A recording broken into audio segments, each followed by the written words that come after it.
नमस्कार दोस्तों, लोहार मार्केट ट्रेडर में आपका स्वागत है। आइए देखते हैं कल यूएसडी एनआर कहाँ ट्रेड कर सकता है। सबसे पहले इसके सपोर्ट और रेजिस्टेंस लेवल एक बार ड्रॉ कर लेते हैं। इसका नीचे का सपोर्ट है 76.66 और ऊपर का जो रेजिस्टेंस है वो 76.95।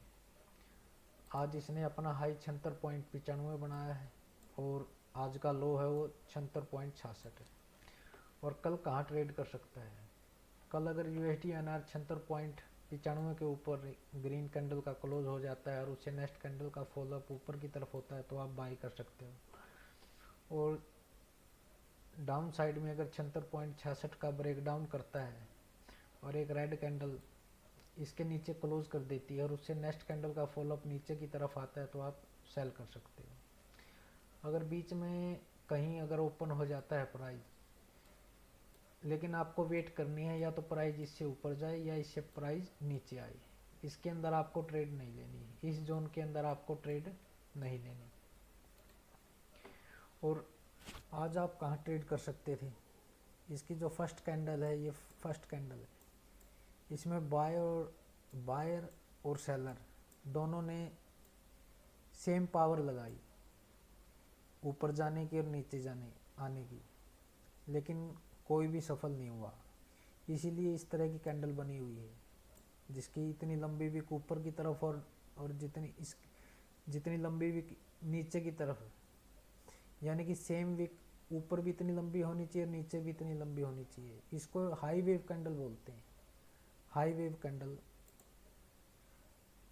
इस कैंडल का अगर अपर ब्रेकआउट हो जाता है तो संभावना है कि प्राइस ऊपर जाएगा। इस तरह की कैंडल अगर आपको दिख जाती है तो, और अगर इसका नीचे का अगर एरिया ब्रेकडाउन हो जाता है तो प्राइस की नीचे आने की संभावना होती है। इस कैंडल को हाई वेव कैंडल बोलते हैं।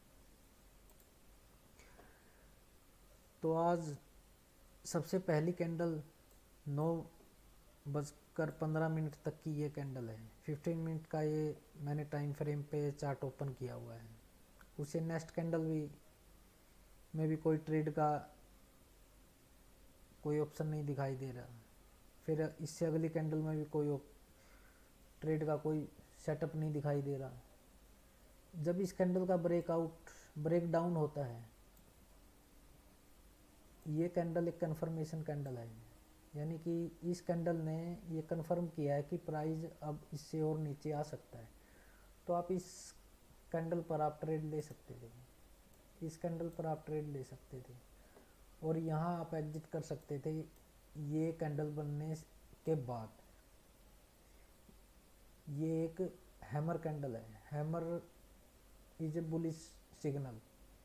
अगर इस तरह की अगर कोई कैंडल नीचे बनती है बॉटम पर तो ये रिवर्स कैंडल होती है और यहाँ से फिर प्राइस देखो अब वापस ऊपर की तरफ चला गया, यानी कि आप यहाँ पर दोबारा अगली कैंडल पर बाय भी कर सकते थे।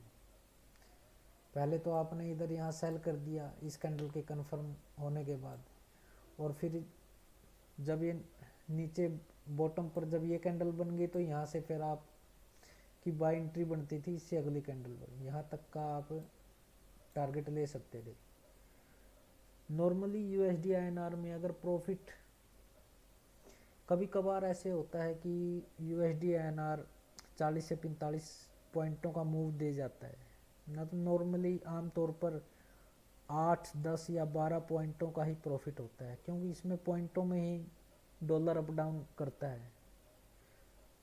कभी 35 पैसे ऊपर गया या कभी 10 पैसे नीचे गया, तो पैसों में ही आप प्रॉफिट ले सकते हो। 50 पैसे का मूवमेंट बहुत रेयर चांस होता है कि 50 पैसे का ये प्रॉफिट दे जाता है।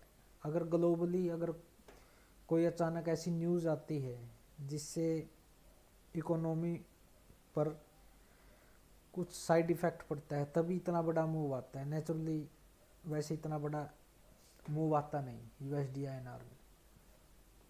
तो दोस्तों अब तक के लिए इतना ही। अगर आपको मेरी ये वीडियो अच्छी लगी है तो लाइक और सब्सक्राइब करना मेरे चैनल को। धन्यवाद।